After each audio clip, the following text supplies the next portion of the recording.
बिस्मिल्लाहिर्रहमानिर्रहीम। अस्सलामु अलैकुम वरहमतुल्लाहि वबरकातुहू। कैसे हैं बच्चों आप?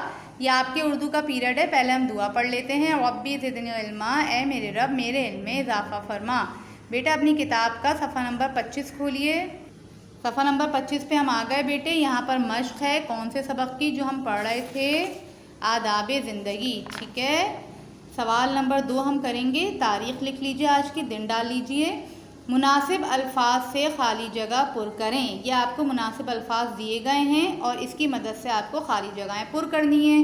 कौन कौन से अल्फाज दिए गए हैं आपको? ज़रूरत, अच्छी अच्छी, बचें, हमसायों, खुश। नंबर 1, ये सारी डैश बातें आदाब ज़िंदगी हैं।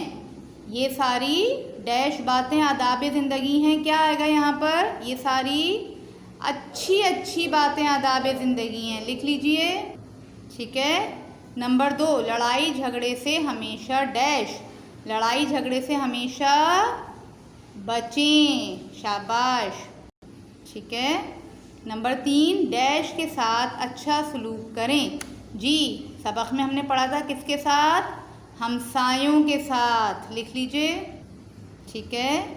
नंबर 4, ऐसे ही लोगों से अल्लाह डैश होता है, ऐसे ही लोगों से अल्लाह खुश होता है।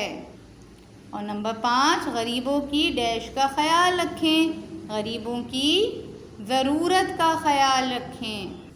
ठीक है बच्चों, सफ़ा पलटिए। सफ़ा नंबर 26 पर हम आ गए हैं बच्चों।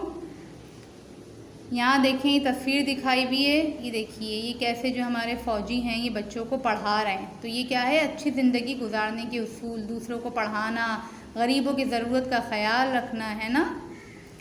सवाल नंबर 5 पे आइए बेटे। सबक के मुताबिक दुरुस्त जवाब पर टिक का निशान लगाएं। नंबर 1, दादी अम्मा फारिग हुई। नंबर अलिफ, काम करके, बे, चाय बनाकर, जीम, नमाज पढ़कर, या दाल, बिस्तर बिछा के। क्या पढ़ा था हमने? दादी अम्मा फारिग हुई नमाज पढ़कर। जीम पे टिक करें। नंबर 2, बच्चों को मज़ा आता है। अलिफ, कहानी सुनकर, बे, बातें सुनकर, जीम, आदाब ज़िंदगी सुनकर, या दाल, टीवी देखकर। बच्चों को मज़ा आता है कहानी सुनकर। अलिफ पे टिक कीजिए। नंबर 3, हमारा फ़र्ज़ है। अलिफ, अपना काम ना करना, बे, दूसरों का ख्याल रखना, जीम, गुस्सा करना, दाल, चीज़ों की हिफाजत ना करना। जी, हमारा फ़र्ज़ क्या है बच्चों? दूसरों का ख्याल रखना। बे पे टिक कीजिए। नंबर 4, दादी अम्मा ने बच्चों को अलिफ, कहानी सुनाई, बे, वाक़या सुनाया, जीम, अच्छी अच्छी बातें बताई, या दाल, हलवा खिलाया। दादी अम्मा ने बच्चों को जीम, अच्छी अच्छी बातें बताई। नंबर 5, आदाब ज़िंदगी पर अमल करके आप होंगे अलिफ, उदास, बे, खुश, जीम, परेशान, या दाल, ताकतवर। क्या हो जाएंगे हम आदाब ज़िंदगी पे अमल करके बेटे? खुश। बे पे टिक कीजिए। अगले सफ़े पर आइए। सफ़ा नंबर 27 पे हम आ गए बेटे। यहाँ भी तारीख़ लिखिए। ग्रामर, जुमला जब बामाने अल्फाज को मिलाकर ख़ास तरतीब से लिखें तो पूरी बात समझ में आ जाती है। इस तरह तरतीब से लिखे हुए बामाने अल्फाज को जुमला कहते हैं। जब बेटे कोई तरतीब से लिखी हुई कोई बात होती है जिसमें बामाने अल्फाज होते हैं तो उसको जुमला कहा जाता है।